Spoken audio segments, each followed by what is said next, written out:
it looks like heading into this tournament, India seem to be the favourites. They look fantastic. They've got so much depth in their squad. But how much of an advantage is it that it's being played at home in India? The last three World Cups have been won from the host nation. Is that just trend going to continue this year, or how much of an advantage really is that? I'm not sure if we can call England's last victory a win. But I think they win on boundaries or something. I don't know what it was. I'm not sure we count that, but Fair, fair. yeah, it has. I don't know. I think on one hand it's an advantage, obviously, because they're very good at home. Spinners are very good at home. Their batsmen are very good at home. But on the other hand, they literally have the most pressure in the world. They have the biggest following in world cricket. The pressure on them day in, day out is massive. So if they stumble, if they lose a game, if they're on the ropes, I know the fans can turn real quick too. So it's a bit of a double-edged sword. I think they're favorites, but I know there's a lot of pressure on them because number one, they're the favorites, and number two, they're at home. And when the pressure cooker comes later on in the tournament, when it's knockout or even the start, when something happens, if something doesn't go right at the start, they're going to have a lot of pressure on them. So they have to do everything right. Absolutely.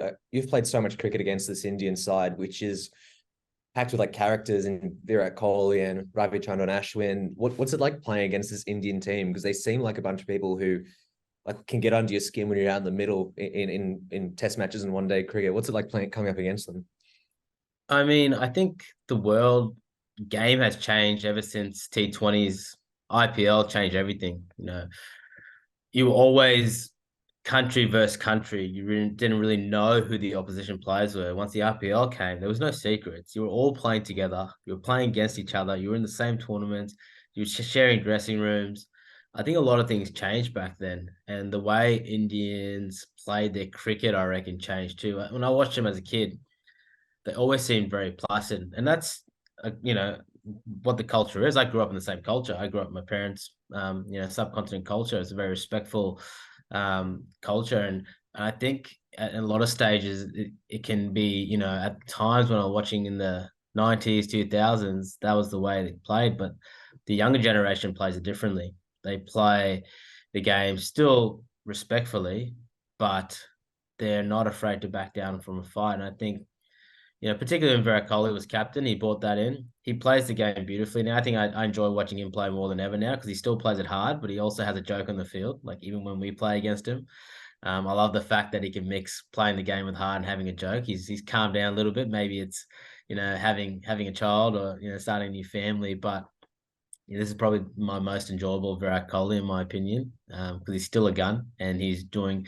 he's scoring runs, but he's always playing with a smile on his face, which I love. But you add all the young guys coming in, you got guys coming from the IPL, you got Gill coming in. As I already mentioned, Jadeja is loved over there.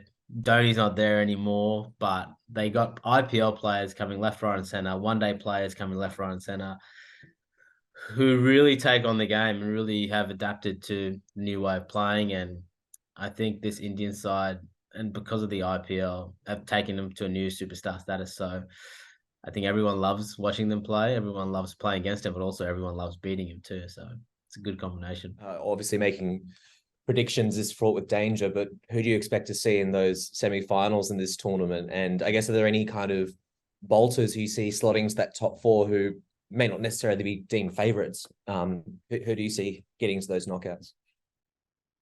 Like one day cricket and even T20 cricket, one day it can be so hit and miss. I think it makes it a little bit better now that you actually play every single team. So it's not like, it's not as hit and miss anymore. I think the best teams do potentially end up getting into the final four. So, India, you're going to have to say, hometown team, you're going to have to put them in there. Aussies, I think, as much as we struggled last couple of games, we somehow always seem to find extra gear when it comes to tournament play. Our history proves that. So I'm always going to put Australia up there. Next two teams is going to be a tough one. I mean, Pakistan has a very good team, particularly in these conditions too. They have similar conditions back home in Pakistan. I mean, they haven't played in India for a while, but I don't think it's going to be too different. They got some really good batsmen. They got some killer fast bowlers, and they always seem to have good spinners. So I expect them to be up there. Then for the fourth, it's hard to go past New Zealand, if I'm being honest. It's consistently they've produced a lot of good white ball players over the last 10, 15 years, particularly the start of franchise cricket and T20 cricket. Um, they seem to do well in these tournaments too. So it'll be interesting to see how they go. But I think a lot will also rely on Kane Williamson and how he goes, and coming back if he's playing, what's happening. Long injury, ACL. I've done ACL before.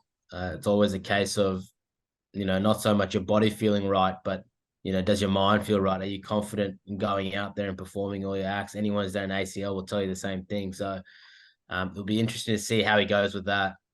I don't like to leave teams out like South Africa and the Windies. I think they 100% have a chance, but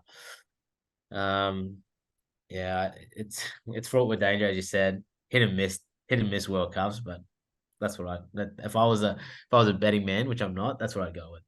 Lastly, before I let you go, is growing up, what sort of stood out to you as the great Australian World Cup performance? I'm trying to do like a little timeline in my head of what growing up you would have seen, but is there a particular performance by an Australian at a World Cup that's always stood out to you that do you remember as one of the greatest? That 99 World Cup wasn't the final. They absolutely blistered Pakistan in the final, but that semi-final, South Africa, the drama, even before that, the Steve Waugh, Herschel Gibbs catch, we were nowhere. We were about to lose that game, and then he takes a catch and drops it, tugger. The drama of that series was probably one of my favorite because, we did pretty comfortable in the next, couple that we won. But I think that one for me as a young kid watching that was quite special. I woke up the next day, my brother recorded it. I looked at it on the VCR, that semi-final, run out, last over. I thought we were all good. Fleming getting smacked everywhere. I thought it was game over. So that definitely stands out as my favorite, I think.